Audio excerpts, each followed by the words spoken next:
K Karunakaran സ്മൃതി മണ്ഡപത്തിൽ കേന്ദ്രമന്ത്രി സുരേഷ് ഗോപി പുഷ്പാർച്ചന നടത്തുന്ന ദൃശ്യത്തിലേക്കാണ് നമ്മൾ പോകുന്നത്. അദ്ദേഹം സ്മൃതി മണ്ഡപത്തിൽ എത്തിയിട്ടുണ്ട്. ഒരുപാട് കാലം കെ കരുണാകരനുമായി വ്യക്തിബന്ധം പുലർത്തിയിരുന്ന ആളായിരുന്നു സുരേഷ് ഗോപി.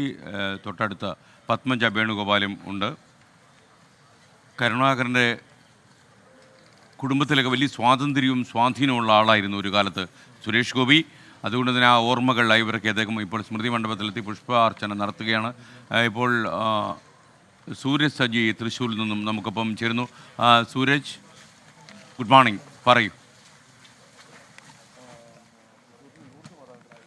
SKN സൂചിപ്പിച്ചതുപോലെ തന്നെ ഈ കെ കരുണാകരന്റെ കുടുംബവുമായി വലിയ ആത്മബന്ധമുള്ള ആളായിരുന്നു സുരേഷ് ഗോപി. രാഷ്ട്രീയമായി വിയോജിപ്പുകൾ ഉണ്ടായിരുന്നെങ്കിൽ പോലും ആ കുടുംബവുമായുള്ള ബന്ധം അത് നിലനിർത്താൻ ശ്രമിച്ചിട്ടുണ്ട്. ഈ തെരഞ്ഞെടുപ്പ് വേളയിൽ പോലും കെ മുരളീധരൻ എതിരാളിയായി എത്തിയ സമയത്തും സുരേഷ് ഗോപി പറഞ്ഞത് തന്റെ ചേട്ടനാണ് കെ മുരളീധരൻ എന്ന തരത്തിൽ തന്നെയായിരുന്നു സംസാരിച്ചത്. എന്തായാലും ഇതുമായി ബന്ധപ്പെട്ടുകൊണ്ട് അങ്ങനെയുള്ള വാദപ്രതിവാദങ്ങൾക്കിടയിലും ഈ ബന്ധം സൂക്ഷിച്ചു പോകുന്നതിനിടയിലാണ് ഇന്ന് രാവിലെ ഇപ്പോൾ ഈ കല്യാണിക്കുട്ടി അമ്മയുടെയും അതുപോലെ തന്നെ കെ കരുണാകരൻ സ്മൃതി മണ്ഡപത്തിലെത്തി ഇപ്പോൾ സുരേഷ് ഗോപി പുഷ്പാർച്ചന നടത്തിയിട്ടുള്ളത്.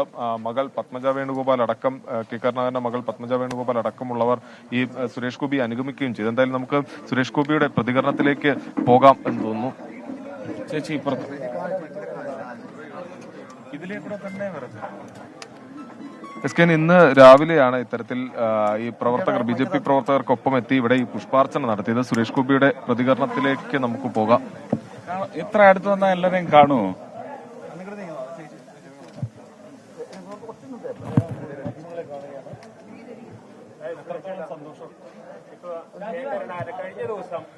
കഴിഞ്ഞ ദിവസം EK നായനാരുടെ വീട്ടിലേക്ക് പോയി ശാരദ ടീച്ചറെ കണ്ടു, പഴയ സ്നേഹം പുതുക്കി. ഇപ്പോ കെ കരുണാകരൻ സ്മൃതി മണ്ഡപത്തിൽ വരുന്നു. ഇതൊരു വ്യക്തിപരമായ ഒരു സന്ദർശനമാണോ അതോ ഇതിനെന്തെങ്കിലും രാഷ്ട്രീയമാണോ?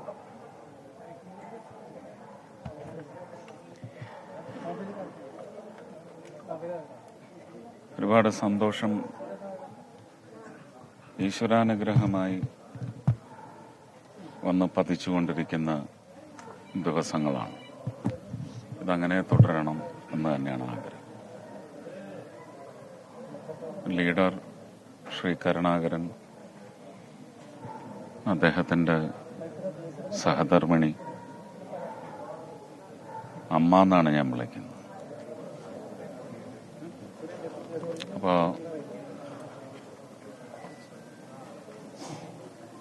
രണ്ടുപേരെയും യാത്ര അയക്കാൻ അന്നെത്താൻ സാധിച്ചിരുന്നു.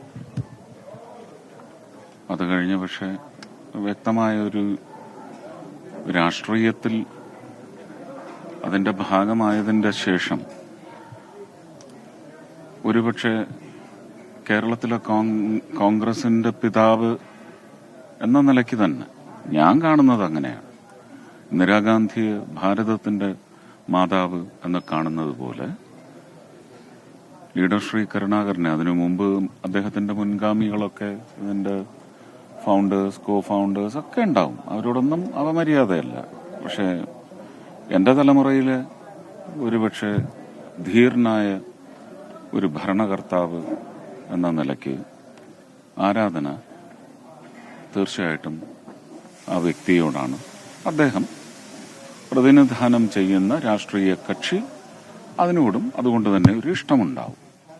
ആ നിലയിൽ ഒരു സഹവർത്തിത്വം, ഒരുപക്ഷെ ഒരു മാനസപുത്രൻ എന്ന അദ്ദേഹം തന്നെ ഉപയോഗിച്ചിട്ടുള്ള വാക്ക്, അതിനുള്ള മര്യാദയാണ് ഇന്ന് രാഷ്ട്രീയപരമല്ലാതെ തന്നെ ഊട്ടിയുറപ്പിച്ചുകൊണ്ട് രാജ്യം പകർന്ന് നൽകിയ തൃശൂർക്കാർക്കുള്ള, അതുവഴി കേരളത്തിനും തമിഴ്നാടിനുമുള്ള അനുഗ്രഹമായി ഒരു പദവിയിൽ ഇരുത്തിയെങ്കിൽ ആ പദവിയിൽ ഇരുന്നു കൊണ്ട് ഗുരുത്വം നിർവഹിക്കാൻ ആണ് ഞാനിവിടെ എത്തിയിട്ടുള്ളത്.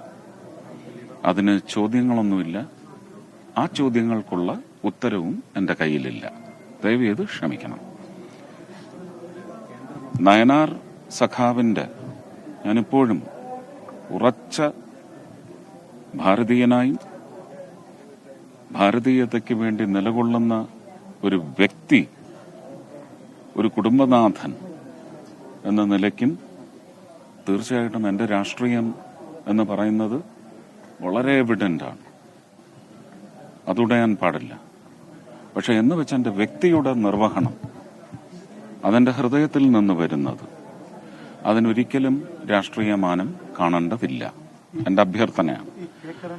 അപ്പോ ശാരദ ടീച്ചർ എൻ്റെ അമ്മയാണെങ്കിൽ അതിനു മുന്നേ എനിക്ക് കിട്ടിയ അമ്മയാണ് കല്യാണിക്കുട്ടിയമ്മ.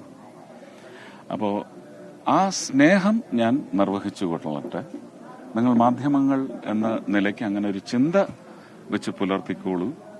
വൈകുന്നേരം ചർച്ചയ്ക്ക് വിഷയമാക്കിയെടുത്ത് അത് കച്ചവടമാക്കിയെടുക്കണമെങ്കിൽ അതും ചെയ്തുകൊള്ളൂ. പക്ഷെ എന്നെ അതിന്റെ മെറ്റീരിയൽ ആക്കരുത് എന്ന് വീണ്ടും വീണ്ടും ഞാൻ അഭ്യർത്ഥിക്കുകയാണ്. ഞാൻ ഇങ്ങനെ ഒരു മുഹൂർത്തത്തിന് വേണ്ടിയുള്ള അഭ്യർത്ഥന 2019 ഇവിടെ സ്ഥാനാർത്ഥിയായി വരുന്ന സമയത്ത് പത്മ ചേച്ചിയോട് അപേക്ഷിച്ചതാണ്. പക്ഷെ വ്യക്തമായ രാഷ്ട്രീയ ദിശാബോധം, ഉത്തരവാദിത്വം ആ നായമ്മയ്ക്കുണ്ടായിരുന്നതുകൊണ്ട് അത് പാടില്ല സുരേഷ്, അത് തെറ്റല്ലേ, എൻ്റെ പാർട്ടിക്കാരോട് ഞാൻ എന്ത് പറയും, എനിക്ക് അങ്ങനെ ഒരു ഉത്തരവാദിത്വം കൂടിയുണ്ടല്ലോ എന്ന് പറഞ്ഞത് ഞാൻ മാനിച്ചു, ഇത്രയും കാലം മാനിച്ചു.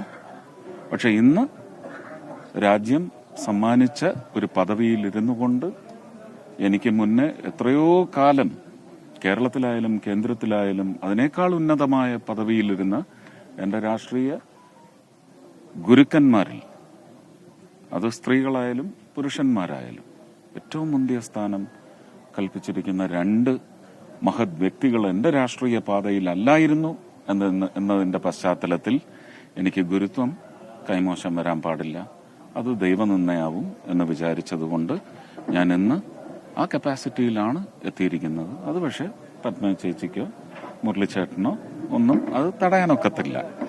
അതുകൊണ്ട് എനിക്കത് ഈശ്വരൻ അരുളി ചെയ്ത് തന്ന അനുഗ്രഹമായി കരുതി നിർവഹിച്ചിരിക്കുന്നു.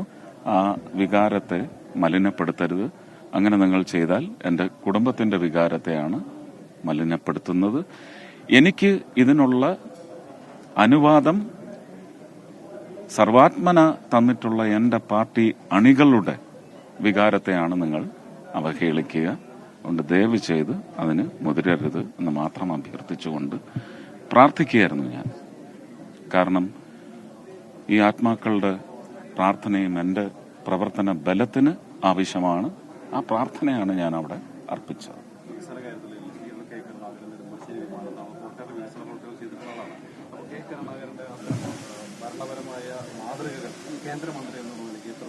ഞാൻ എത്രയോ തവണ പറഞ്ഞിട്ടുണ്ട്. അത് കോൺഗ്രസുകാർക്ക് ഇഷ്ടപ്പെട്ടാലും ഇല്ലെങ്കിലും മാർക്സിസ്റ്റുകാർക്ക് ഇഷ്ടപ്പെട്ടാലും ഇല്ലെങ്കിലും ലീഡർ ശ്രീ കരുണാകരൻ ചെയ്ത കേരളത്തിന് വേണ്ടിയുള്ള അദ്ദേഹത്തിന്റെ ഇന്ദിരാഗാന്ധി എന്ന് പറയുന്ന ഒരു ദീപസ്തംഭത്തിലുള്ള ഒരു സ്വാധീനം എന്ന് പറയുന്നത് കേരളത്തിന് നന്മയായി വന്ന് ഭവിച്ചിട്ടുണ്ട്. അതിനുശേഷം പിന്നെ ശ്രീ ഒ രാജഗോപാലിന് മാത്രമാണ് അതിനോട് അടുത്തെങ്കിലും ചെയ്യാൻ സാധിച്ചിട്ടുള്ളത്.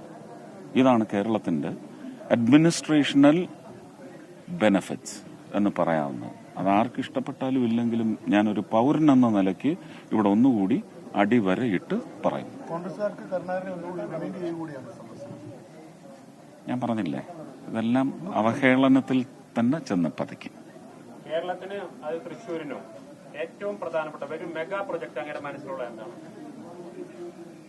ഞാനതിനെക്കുറിച്ച് പറഞ്ഞു കഴിഞ്ഞതല്ലേ. അത് ചർച്ച എന്ന് പറയുന്നത് ഇപ്പോഴാണായത് അല്ലേ. പെട്ടെന്ന് ഉടനെ നാളെ നടക്കണം എന്നൊക്കെ പറഞ്ഞ് ചർച്ചയാവുന്നത് ഇപ്പോഴാണ്. അതിന് ജില്ലാ അടിസ്ഥാനത്തിൽ മണ്ഡലാടിസ്ഥാനത്തിൽ അവകാശവാദങ്ങളും ഉന്നയിക്കാനുള്ള ജനങ്ങൾ തെരഞ്ഞെടുത്ത പ്രതിനിധികൾക്ക് അവകാശമുണ്ട്. അവരതിനു വേണ്ടി അടികൂടും, കടിപിടി കൂടും, അതെല്ലാം അവരുടെ അവകാശമാണ്. പക്ഷെ ഈ തൃശൂർ മുരളി മന്ദിരം സന്ദർശിച്ച് കരുണാകരൻ്റെ സ്മൃതി മണ്ഡപത്തിൽ പുഷ്പാർച്ചന സമർപ്പിച്ചതിന് ശേഷം പത്മജ വേണുഗോപാലിനൊപ്പം മാധ്യമങ്ങളെ കാണുകയായിരുന്നു.